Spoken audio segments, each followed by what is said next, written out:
The thunder of hooves pounded behind Olivia Reynolds as she whipped the reins harder, urging the exhausted horses pulling her stolen wagon through the rugged terrain of the Arizona Territory. Blood trickled from a cut on her cheek, and her once fine blue dress was torn and smudged with dust, but her determination never wavered. She couldn't go back, not to Warren Blackstone, not to that prison he called a marriage. The summer of 1878 was unforgiving, the July heat bearing down on the parched landscape as Olivia pushed onward.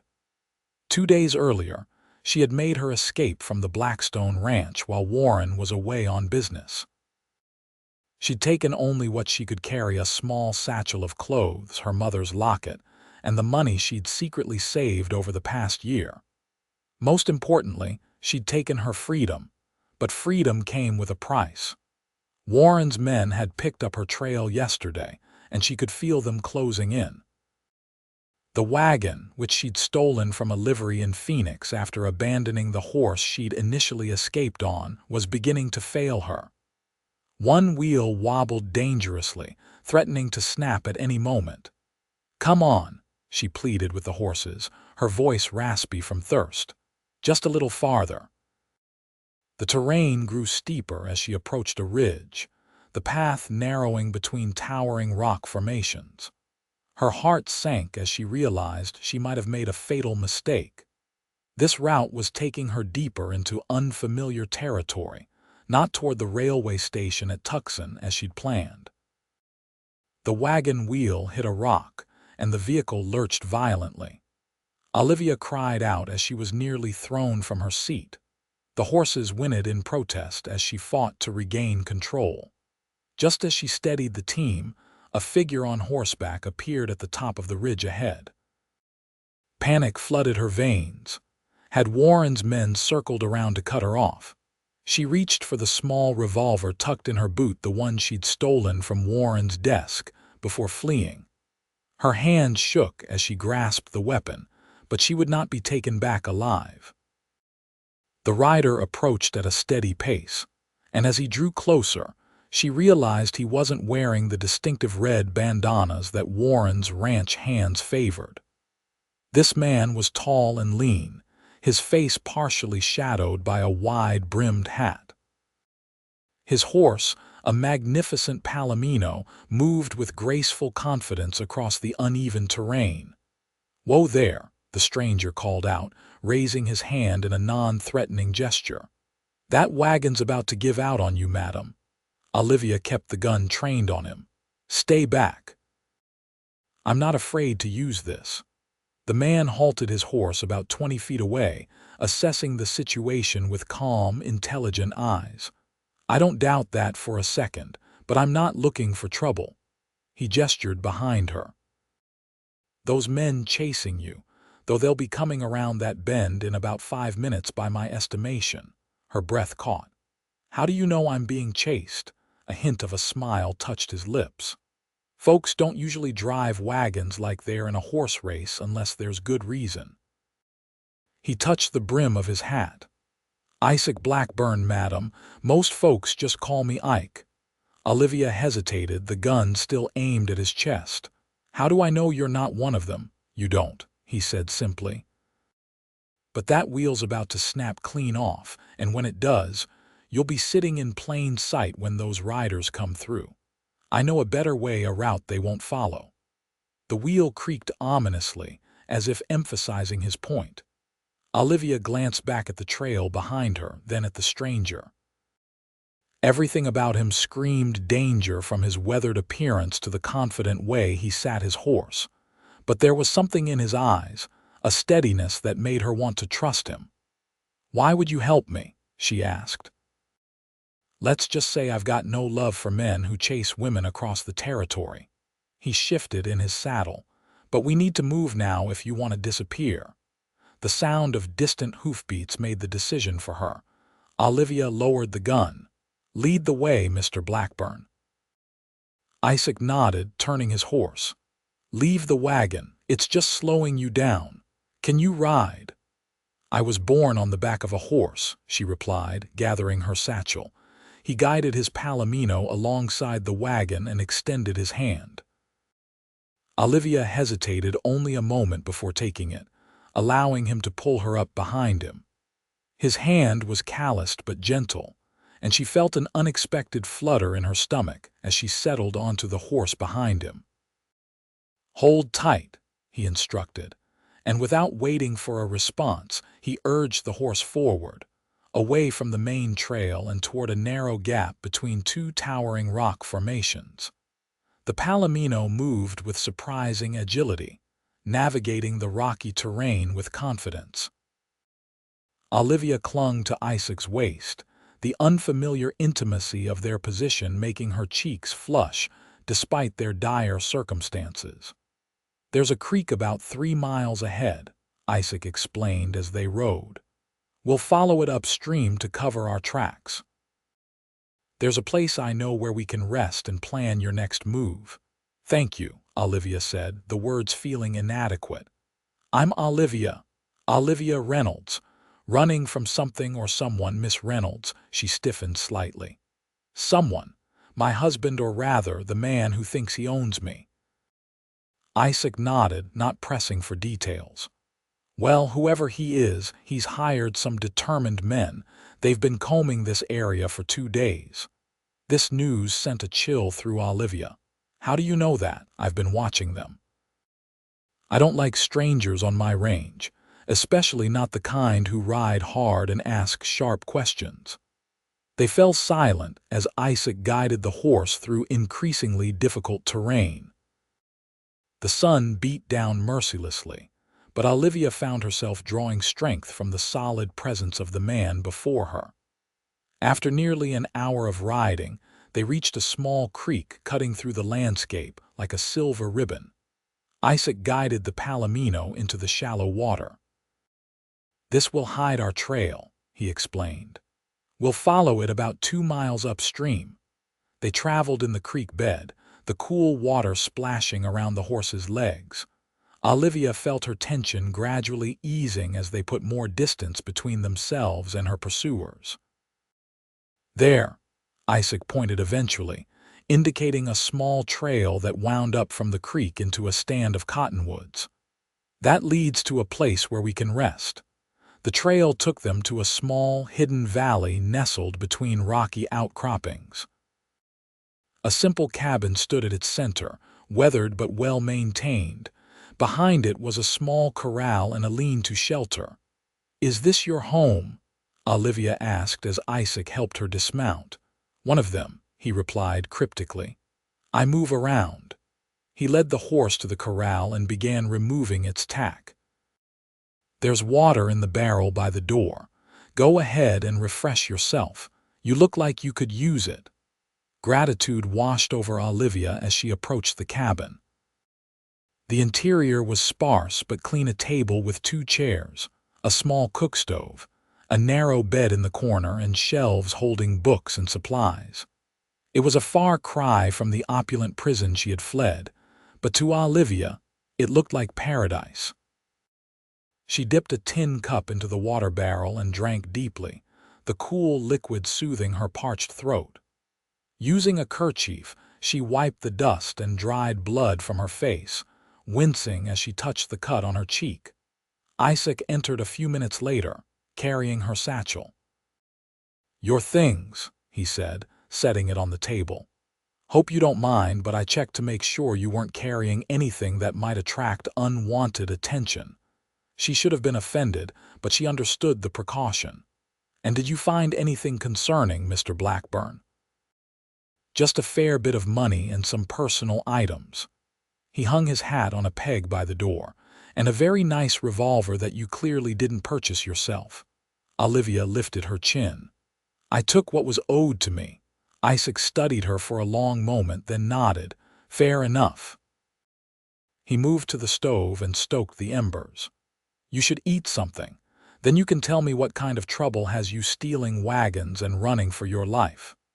As Isaac prepared a simple meal of beans, jerky, and coffee, Olivia sat at the table, exhaustion finally catching up to her. The adrenaline that had kept her going for days was fading, leaving her drained and vulnerable. "How long were you married?" Isaac asked suddenly, his back to her as he worked at the stove. The question startled her. "How did you know?" He turned, gesturing to her left hand where the outline of a recently removed wedding ring was visible on her finger. "That, and the way you said husband earlier like it was a curse word." Despite everything, Olivia found herself smiling faintly. 3 years. 3 years of hell with Warren Blackstone. Isaac's eyebrows rose. "Blackstone, the cattle baron from Phoenix, the very same." Olivia's voice hardened. "Do you know him?" "By reputation only." Isaac placed a plate of food before her. "He's not known for his kindness." Olivia laughed bitterly. "That's putting it mildly." She picked at the food, suddenly ravenous. "My father owed him money. When he couldn't pay, Warren offered to forgive the debt if I married him. My father agreed without even consulting me." Isaac sat across from her, his expression grave. "That's no marriage. That's a transaction." "Exactly." She met his gaze, surprised by the understanding she found there. "At first I tried to make the best of it. I thought perhaps I could make a life with him, but—" Her voice trailed off. "He hurt you," Isaac said, not a question but a statement. Olivia nodded, unconsciously touching the fading bruise on her wrist. "The man has a temper, and when he drinks—" She shook her head. 3 days ago he threatened to kill me if I ever tried to leave. That night, while he was passed out drunk, I took my chance. I've been running ever since." Isaac's jaw tightened. "Blackstone has connections all over the territory. He won't give up easily." "I know." Olivia set down her fork. "I was trying to reach Tucson. I have a cousin in San Francisco who would take me in, if I could just get to the railway." "Tucson's still a good 80 miles south," Isaac said, "and Blackstone's men will be watching the stations all along the line." Hopelessness threatened to overwhelm her. "Then what am I to do? I can't go back. I won't." Isaac rose from the table and went to a trunk in the corner. He returned with a map which he spread on the table. "There's another way," he said, tracing a route with his finger. "We're here in the foothills east of Kingfisher." He indicated a small settlement. "There's a town called Wilcox about 40 miles southeast. It's on the Southern Pacific Line, but it's small, not a place Blackstone would think to watch closely." Hope flickered in Olivia's chest. "You think I could catch a train there?" "It's possible, but we'd need to be careful." He studied the map thoughtfully. "There's a freight train that stops there every Thursday morning to pick up ore from the mines. It's not a passenger train, but I know the engineer. For the right price, he might be persuaded to take on an extra passenger. Today is Tuesday," Olivia calculated. "That gives us less than 2 days to reach Wilcox without being spotted." Isaac folded the map. "It won't be easy. We'll have to travel at night and stay hidden during the day." Olivia searched his face. "Why are you doing this, Mr. Blackburn? You don't know me. You're putting yourself at risk by helping me." Something flickered in Isaac's eyes, a shadow of old pain. "Let's just say I recognize injustice when I see it." He rose from the table. "You should rest. We'll leave at nightfall." As the afternoon waned, Olivia lay on the narrow bed, sleep eluding her despite her exhaustion. Her mind raced with questions about the enigmatic cowboy who had risked his own safety to help her. There was something in his manner, a quiet dignity combined with a hint of rebellion, that intrigued her. From her position, she could see Isaac through the window as he tended to his horse. He moved with the easy grace of a man comfortable with himself and his surroundings. She wondered about his story, what had brought him to this solitary existence, and what ghosts haunted him. For surely there were ghosts. She recognized the look of someone carrying wounds that had never properly healed. As evening approached, Isaac returned to the cabin. "We should prepare to leave soon," he said, gathering supplies. We'll travel light, just food, water, and essentials. Olivia sat up. Mr. Blackburn, before we go, I need to know something. He paused, looking at her expectantly. If Blackstone's men find us, they won't hesitate to kill you for interfering. Are you certain you want to take that risk for a stranger? Isaac was quiet for a moment. I've never been one to walk away from someone in need, Miss Reynolds. Besides, he added with a hint of a smile, I've dealt with men like Blackstone before. There was a story there, Olivia was certain, but before she could ask, Isaac continued. We should reach an old line shack about 15 miles from here by dawn. We can rest there during the day and continue tomorrow night. With luck, we'll make Wilcox by Thursday morning. The plan was risky but sound. Olivia nodded, gathering her meager possessions. As she did, her fingers brushed against her mother's locket. She opened it briefly, gazing at the tiny portrait inside, the only remnant of a happier time. Someone special? Isaac asked, noticing the locket. My mother, Olivia replied softly. She died when I was 16. She always told me to trust my heart above all else. She closed the locket with a sigh. I should have listened to her when my father arranged my marriage to Warren. Isaac's expression softened. It's never too late to start listening. As dusk settled over the land, they prepared to depart. Isaac had packed provisions, ammunition, and a few other necessities. He offered Olivia a worn but clean shirt and trousers. These will be more practical for riding, he explained. Olivia took the clothes gratefully. After he stepped outside to give her privacy, she changed quickly, relieved to be free of her tattered dress. The men's clothing felt strange but liberating. She tied her long auburn hair back with a leather cord and tucked it under a wide-brimmed hat that Isaac had provided. When she emerged from the cabin, Isaac gave her an appraising look. You'll pass for a young ranch hand at a distance, he said with approval. That might help us avoid unwanted attention. They mounted the Palomino, with Olivia sitting behind Isaac once more. The night was clear, with a half-moon providing just enough light to navigate by. Isaac guided them through the landscape with confidence, following trails that were barely visible to Olivia's eyes. Have you lived in this area long? She asked as they rode, her voice low. About 5 years, he replied. Before that, I was all over Texas, Kansas, Colorado, a true drifter, he chuckled softly.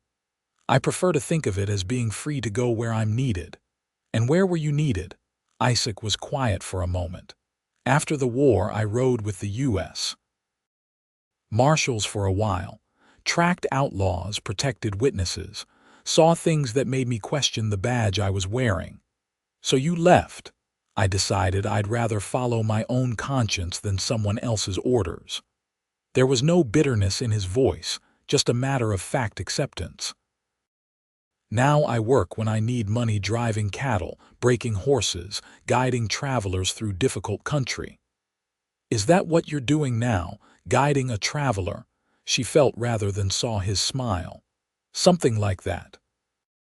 They fell into comfortable silence, the rhythm of the horses' hooves a soothing counterpoint to the night sounds around them. Olivia found herself relaxing against Isaac's back, his solid presence reassuring in the vast darkness of the desert night. As promised, they reached the line shack just as dawn was breaking. It was even more rudimentary than the cabin they had left, just 4 walls, a roof, and a dirt floor, but it offered concealment from prying eyes. Isaac unsaddled the Palomino and led it into a small lean-to attached to the shack. Get some rest, he told Olivia. I'll keep watch for a while. But exhaustion had caught up with him too. After a couple of hours, Olivia insisted he sleep while she stood guard.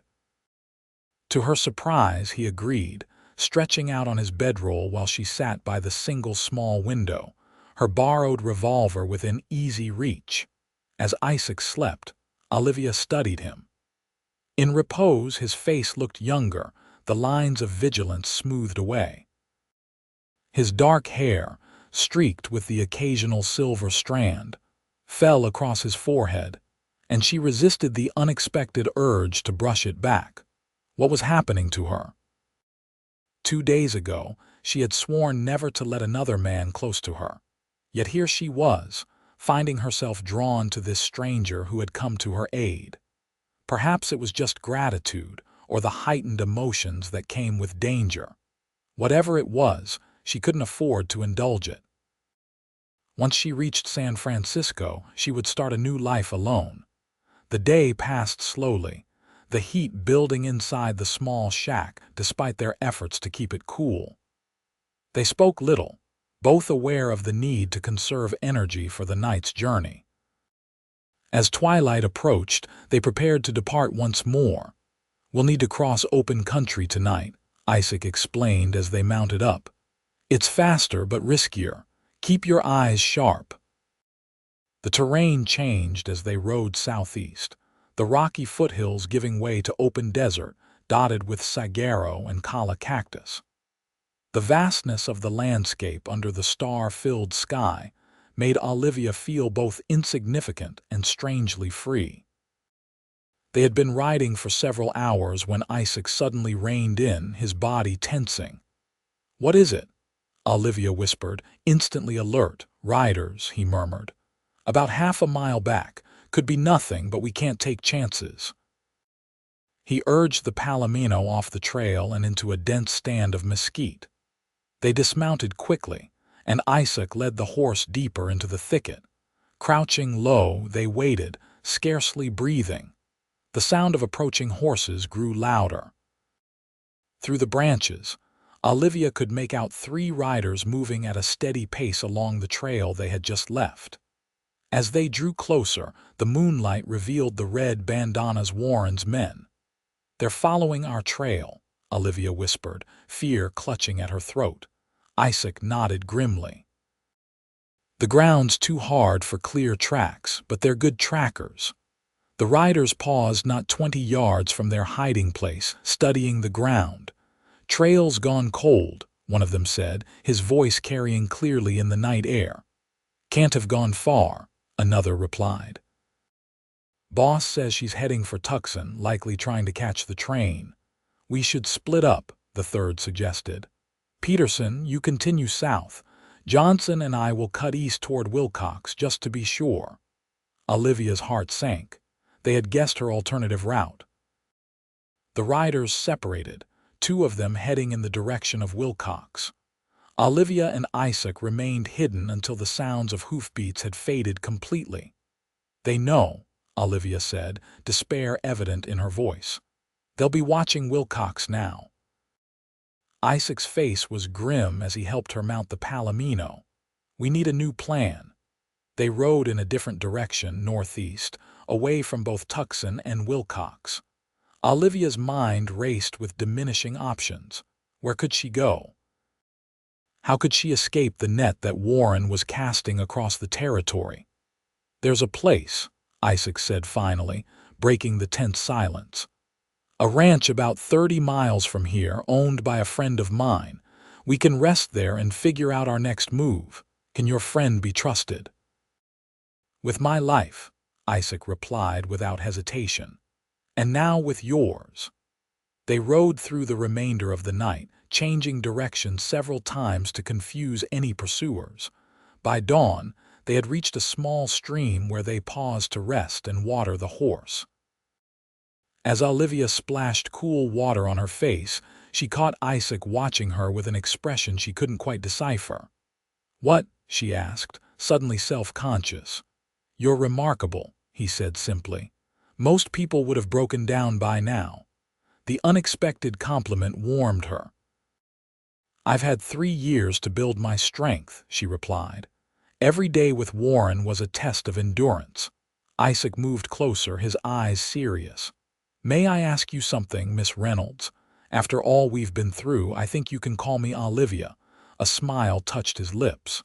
"Olivia, then. What will you do if you make it to San Francisco?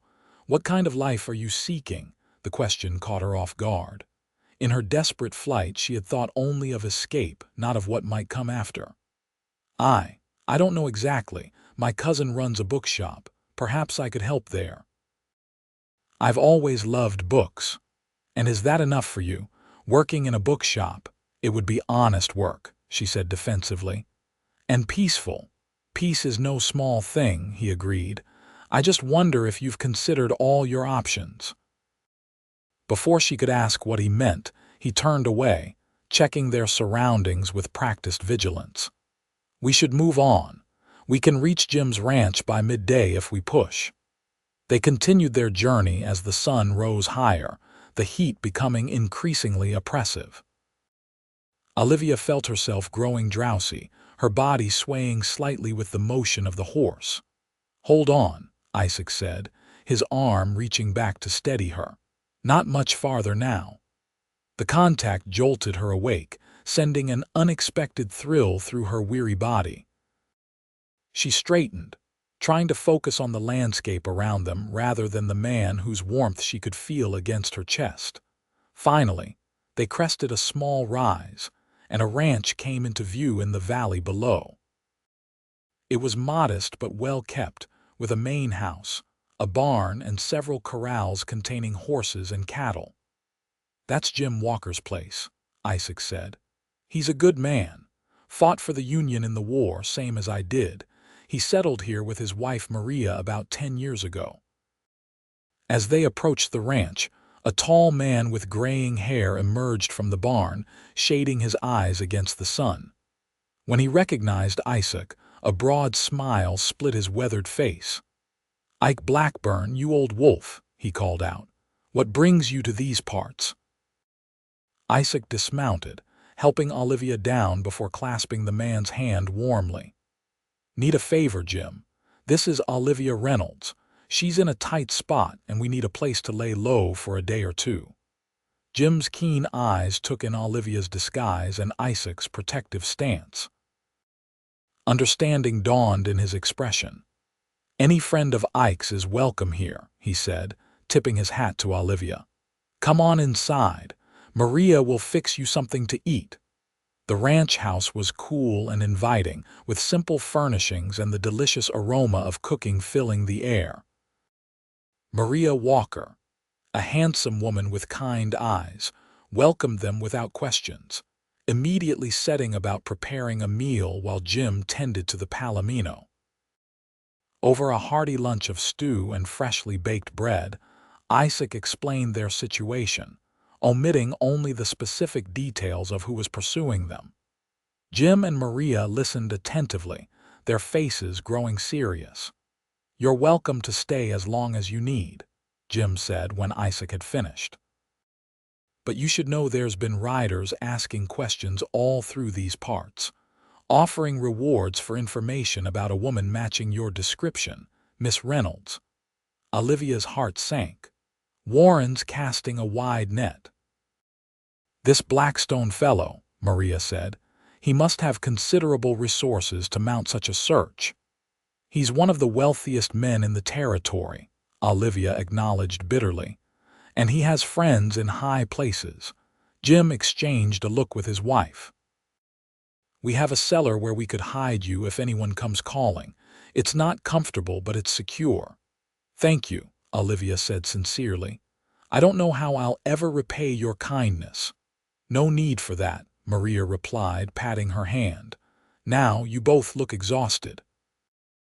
I've prepared the spare room for you, and there's water for washing up." Olivia felt her cheeks heat at the assumption that she and Isaac would share a room, but she was too tired to correct the misunderstanding. As Maria led them upstairs, Olivia caught Isaac's eye. He gave her a reassuring nod, as if to say he would handle the situation. The spare room was small but clean, with a double bed, a washstand, and a chest of drawers. Maria left them with fresh towels and the promise of clean clothes. Once alone, Isaac cleared his throat. "I'll sleep on the floor," he said immediately. "You take the bed." Relief and an odd disappointment mingled in Olivia's chest. "That's not necessary. You need proper rest too." "I've slept on worse," he assured her.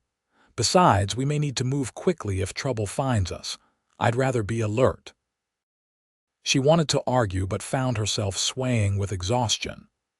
"Wake me if there's any news," she said, yielding to the fatigue that had been building for days.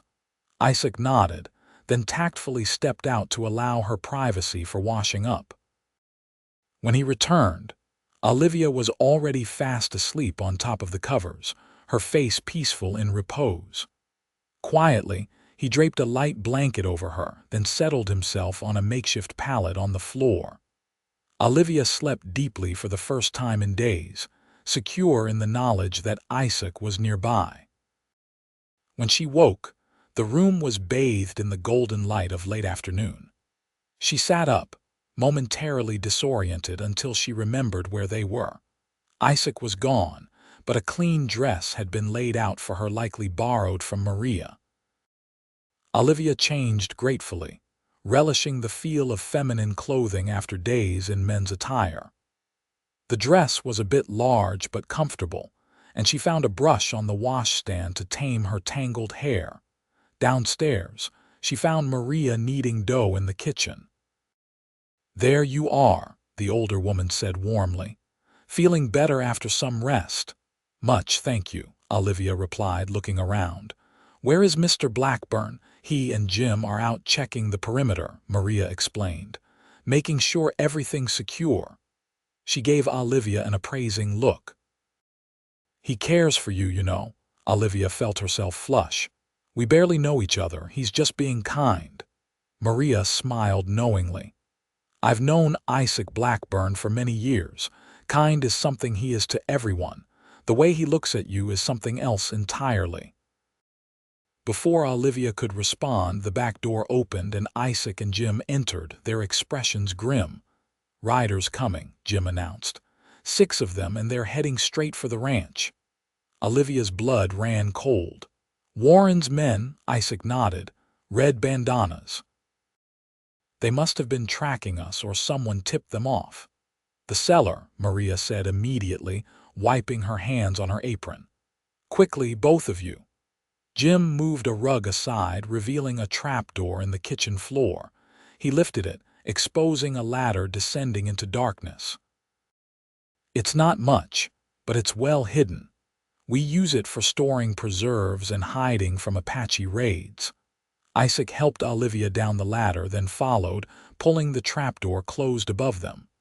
Jim replaced the rug, and they heard his footsteps moving away. The cellar was cool and dark, with only a sliver of light filtering through a small ventilation grate near the ceiling. It was barely large enough for both of them to stand, lined with shelves of preserved foods and supplies. "Will they be safe?" Olivia whispered, her heart pounding. "Jim and Maria, they're good people who know how to handle themselves," Isaac assured her, though she detected concern in his voice. "Jim won't give us away." They stood in tense silence, straining to hear what was happening above. Muffled voices reached them, Jim's deep tones, followed by several others. The conversation seemed civil at first, then grew heated. There was a crash, like furniture being overturned. Olivia clutched Isaac's arm. "They're searching the house."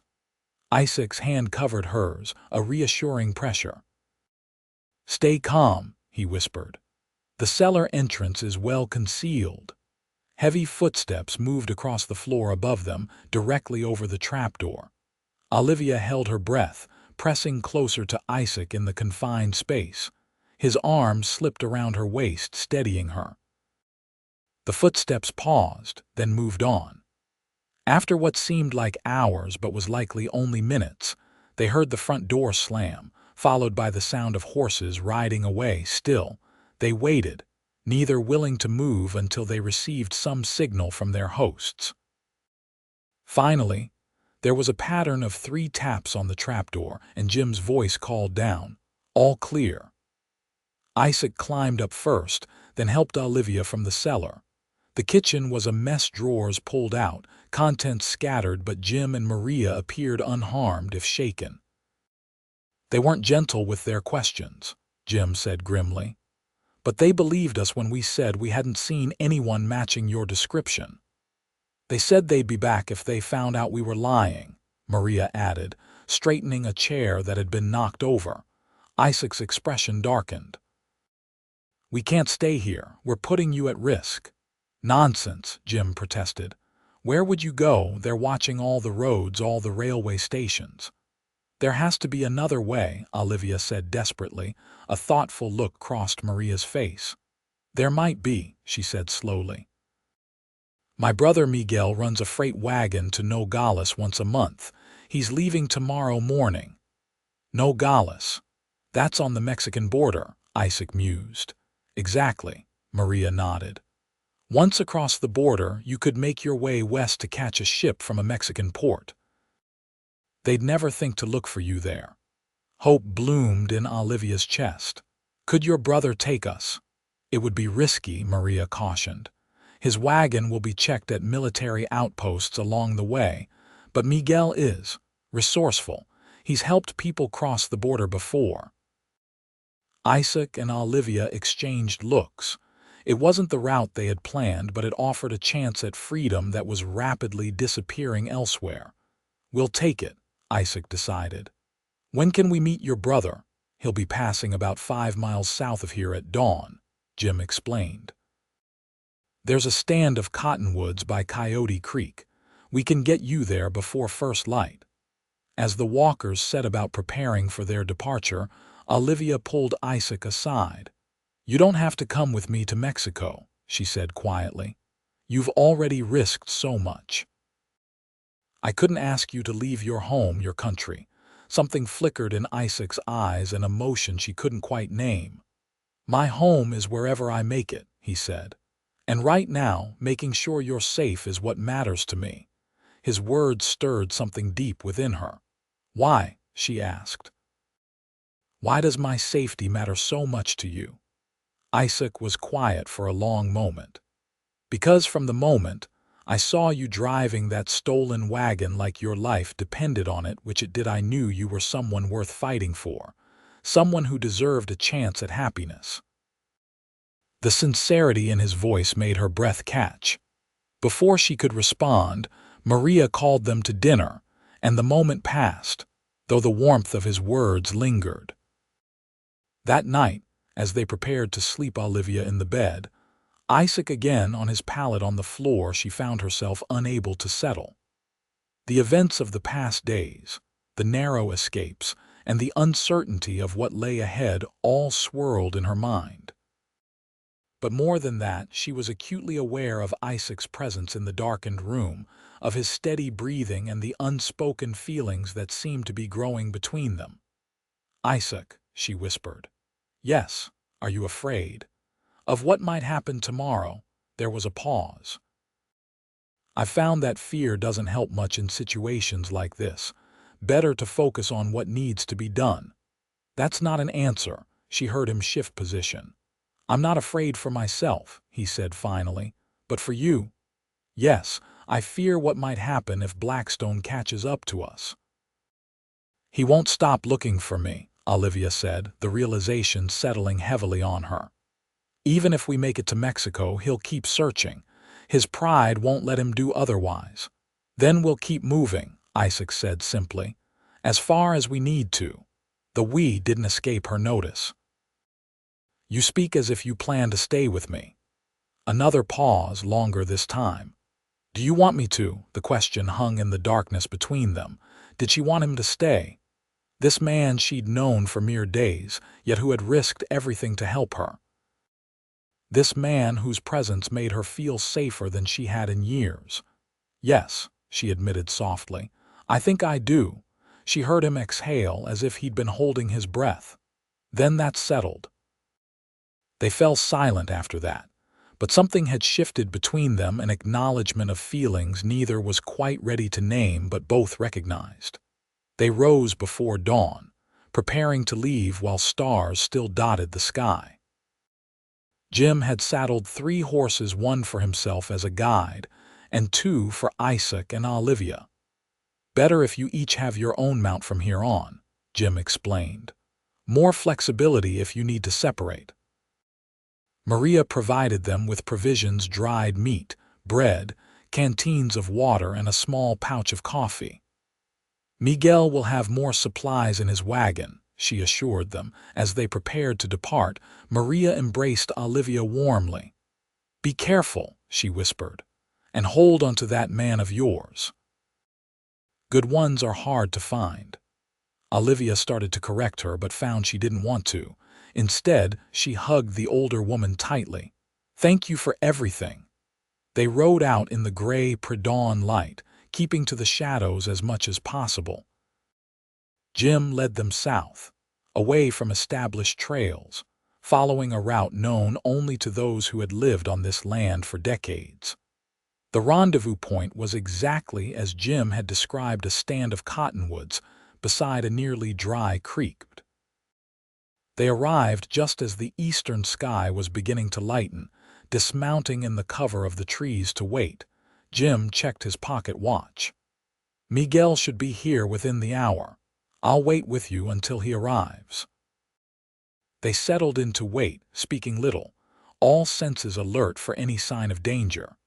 The sun was just cresting the horizon when they heard the distant creak of wagon wheels and the steady plod of mules.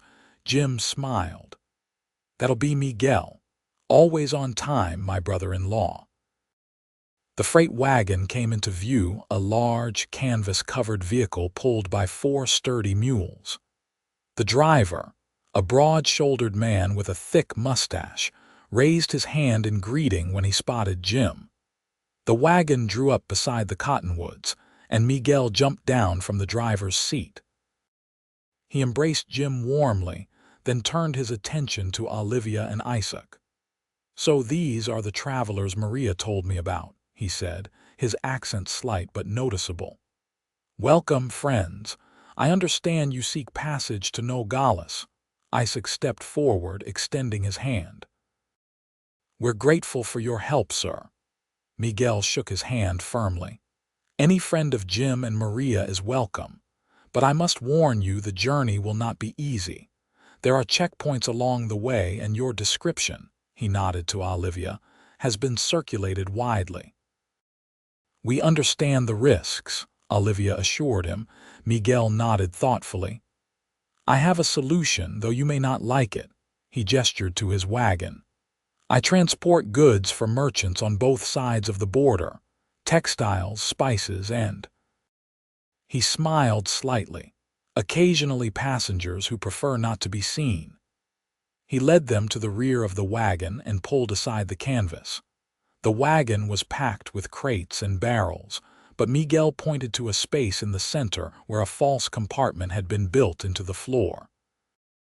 "It is cramped, and the journey will be hot and uncomfortable," he admitted. "But no one has ever found this hiding place." Olivia peered into the dark, confined space. The thought of being enclosed there was daunting, but what choice did they have? She looked at Isaac, who nodded reassuringly. "When do we reach Nogales?" Isaac asked. 3 days, Miguel replied. "We will travel by day and rest at night. You can come out of hiding then." Jim stepped forward. "I should head back before I'm missed. Good luck to you both." He clasped Isaac's hand, then surprised Olivia by pulling her into a quick embrace. "Take care of each other," he said simply, then mounted his horse and rode away.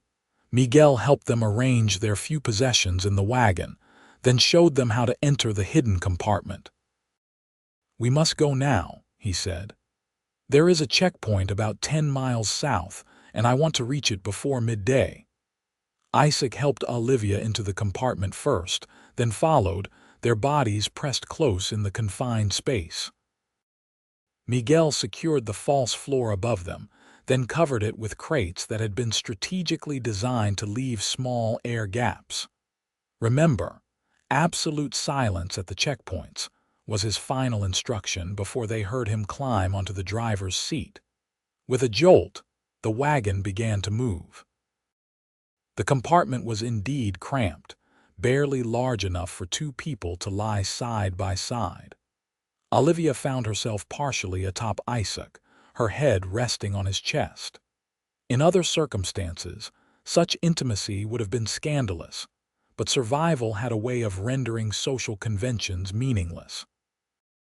"Comfortable," Isaac whispered, a hint of humor in his voice despite their precarious situation. "I've been in worse positions," Olivia replied, thinking of the gilded prison that had been her married life.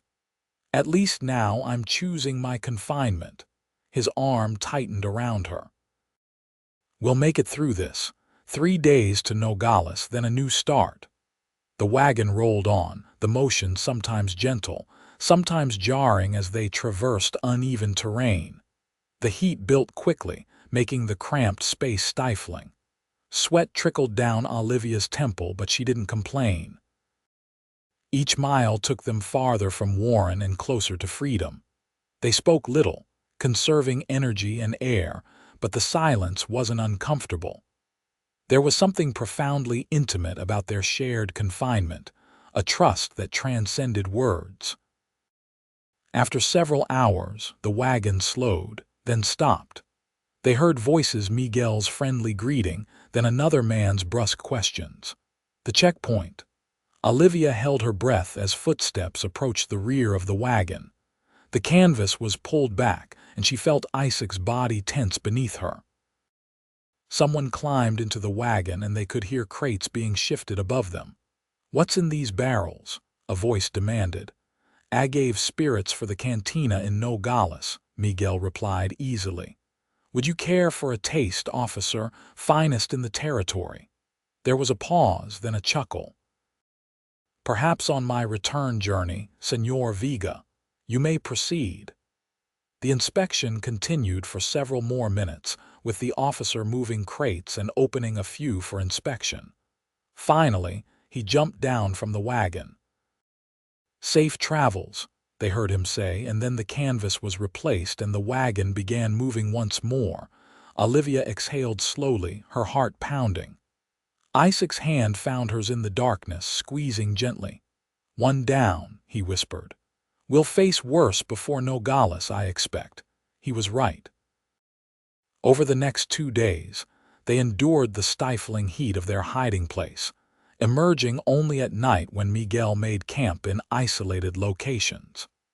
They would stretch their cramped limbs, eat a simple meal, and sleep under the stars before returning to their confinement at dawn.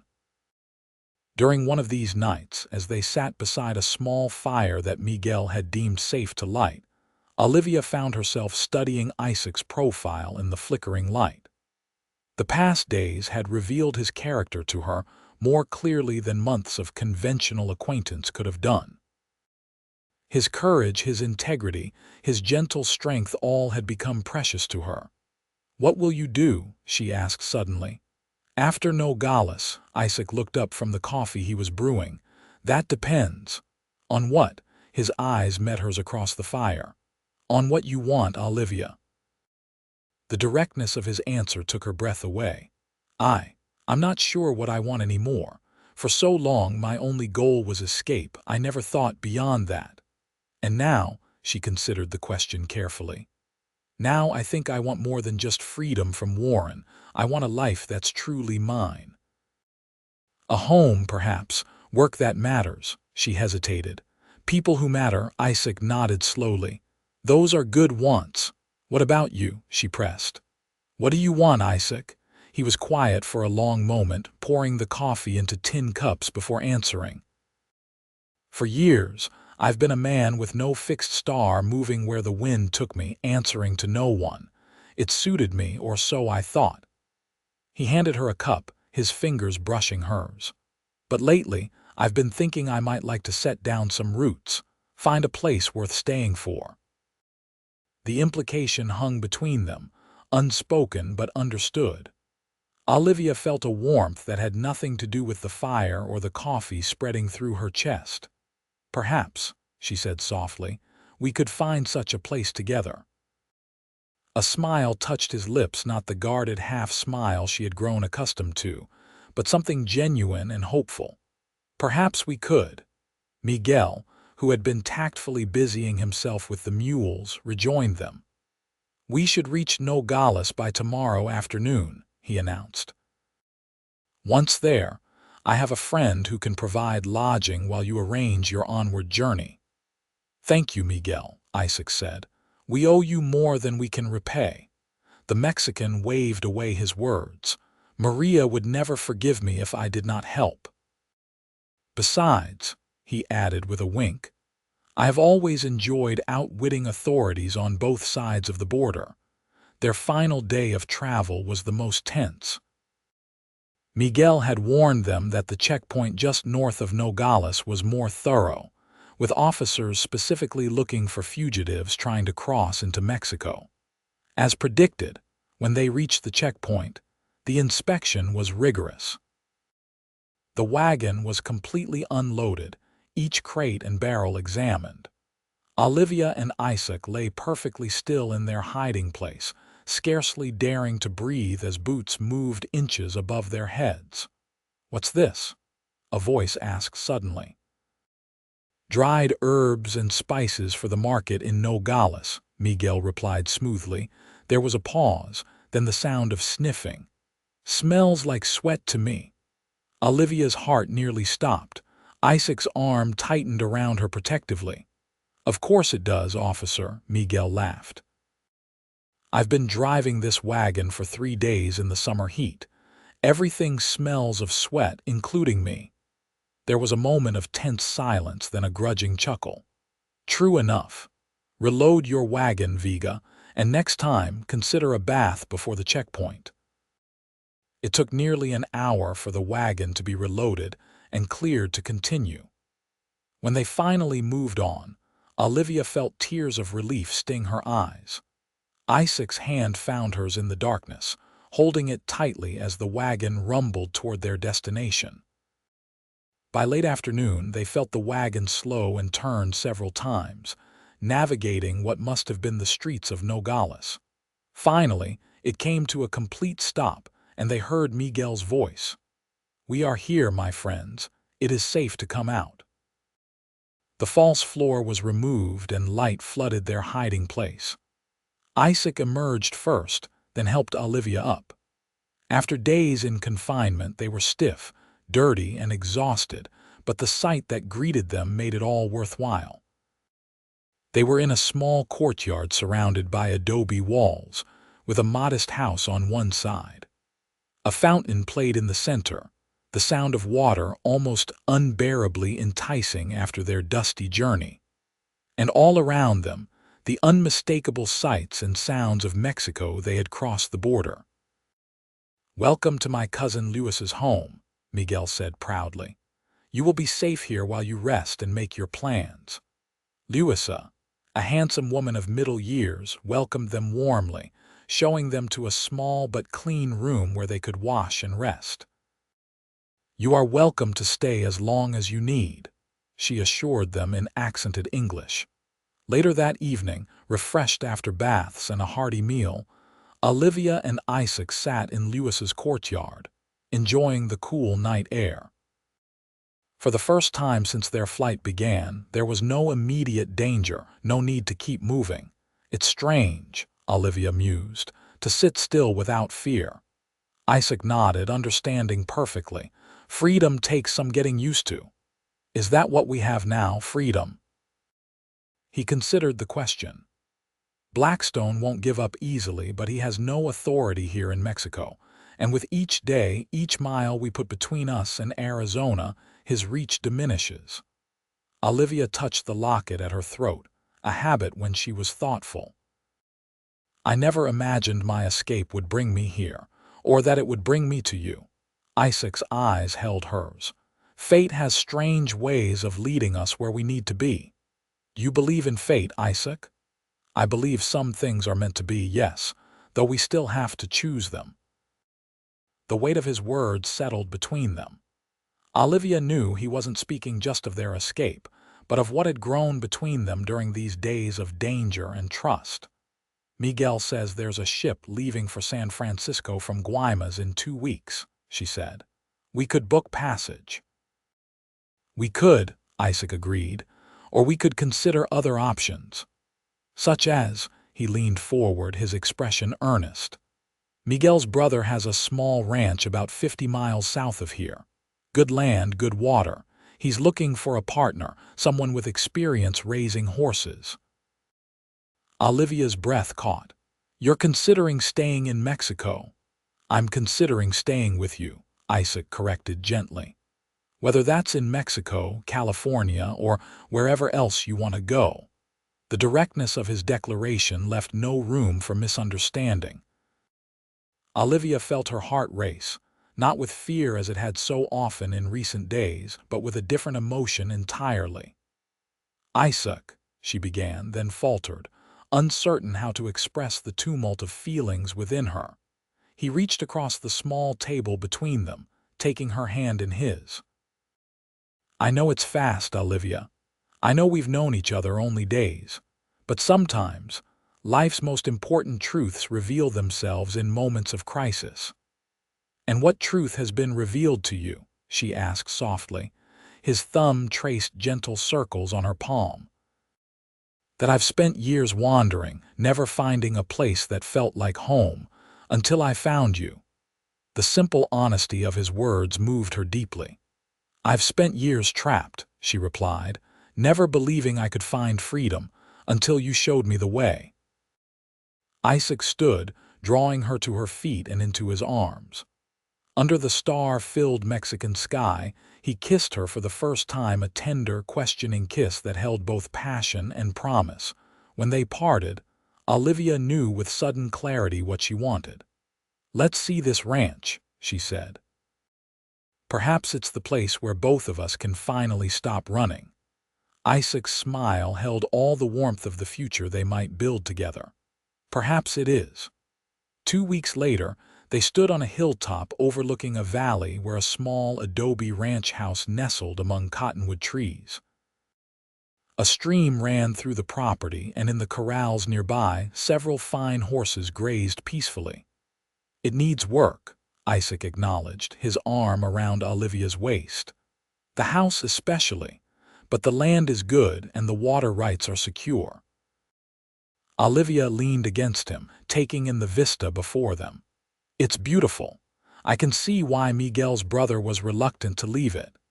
His wife wanted to be closer to her family in Hermosillo," Isaac explained. "Our gain, I suppose. The negotiations had been surprisingly straightforward." With the money Olivia had brought from Arizona and Isaac's savings, they had purchased a half interest in the ranch, with an agreement to buy the remaining share over the next 3 years. "What shall we call it?" Olivia asked, picturing the life they might build here, raising horses, perhaps starting a family, creating the home neither of them had truly had. Isaac considered for a moment. "How about Nuevo Comienzo, new beginning?" Olivia translated, the Spanish words feeling right on her tongue. "Perfect." As they made their way down the hill toward what would become their home, Olivia reflected on the strange path that had led her here. A desperate escape in a stolen wagon, a chance encounter with a cowboy who showed her a better route, and now, against all odds, a future bright with promise. "You know," she said, "when I fled Warren's ranch, I never imagined I'd end up a rancher's wife in Mexico." Isaac's eyebrow rose. "Wife? Is that a proposal, Miss Reynolds?" Olivia laughed, the sound free and joyous. "Perhaps it is, Mr. Blackburn. What do you say?" His answer came not in words, but in a kiss that spoke of all they had survived together, and all that lay ahead, a kiss that tasted of freedom, of home, and of love found in the most unexpected of circumstances. In the spring of 1879, they were married in the small chapel in the nearby village. Miguel and Luisa attended, along with Jim and Maria Walker, who had made the journey from Arizona with news that Warren Blackstone had finally abandoned his search, distracted by business troubles and, rumor had it, a new young wife. The knowledge brought Olivia not relief, but pity for the woman who now lived the life she had fled. But such thoughts were fleeting, quickly replaced by gratitude for her own hard-won happiness. Nuevo Comienzo flourished under their care. Isaac's knowledge of horses proved valuable, and within 2 years, they had established a reputation for breeding some of the finest stock in northern Mexico.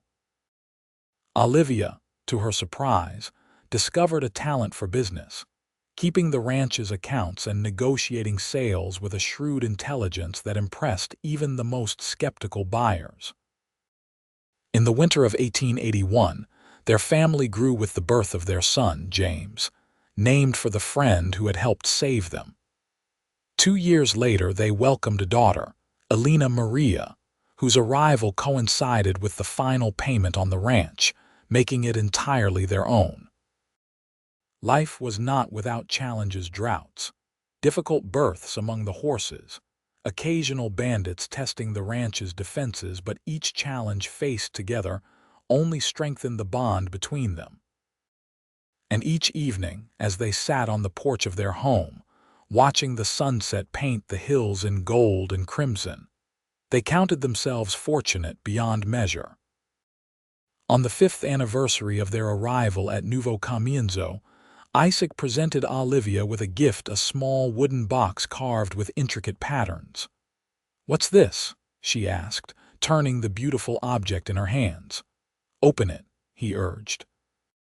Inside, nestled on a bed of soft cloth, lay a silver bracelet studded with small turquoise stones. "It's beautiful," she breathed. "Turn it over," Isaac said. Engraved on the inner surface were the words, "For the journey that brought us home." Tears filled Olivia's eyes as Isaac fastened the bracelet around her wrist. "Who would have thought," she said softly, "that the worst day of my life would lead to the best years I could imagine?" Isaac drew her close, his kiss still holding the same tenderness and passion as the first they had shared in Lewis's courtyard. "Sometimes," he murmured against her lips, "the longest road is the one that leads us exactly where we need to be." As their children played in the yard and the horses grazed peacefully in the fields beyond, Olivia Reynolds Blackburn knew with absolute certainty that she had found not just escape, but something far more precious: a love that had begun in desperate flight, but had brought her, at last, home.